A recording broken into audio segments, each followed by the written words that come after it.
नमस्कार विद्यार्थी मित्रांनो, MSBT जी समर एक्झाम 2024 घेण्यात आलेली होती.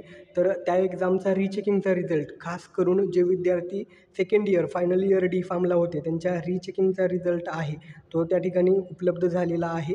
जर तुमच्या रिझल्टवरती चेंज म्हणून लिहून आला असेल तर त्या संदर्भात तुम्हाला पुढची प्रोसेस करायची असते. यासाठी तुम्हाला काय करायचं आहे, रिझल्ट संदर्भातल्या सर्व सविस्तर अपडेटसाठी तुम्हाला तुमच्या कॉलेजमध्ये संपर्क साधायचा आहे. तर लक्षात ठेवा, उद्या तुम्ही तुमच्या कॉलेजमध्ये जाऊन या रिचेकिंगच्या रिझल्ट संदर्भात काय अपडेट आलेलं आहे ते पाहू शकता.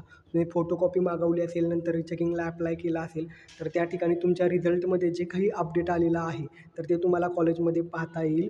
कृपया लवकरात लवकर तुम्ही कॉलेजमध्ये संपर्क साधा, कारण या ठिकाणी जे विद्यार्थी फायनल इयरला आहेत त्यांच्या समजा एखादा विषय बॅक राहिला असेल आणि तो विषय जर आता रिचेकिंगमध्ये क्लिअर होत असेल तर या ठिकाणी ते पुढे डायरेक्ट सेकंड इयर बी फार्मच्या प्रवेश प्रक्रियेसंदर्भात प्रोसेस करू शकतात.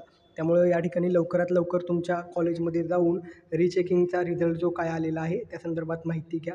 थँक्यू.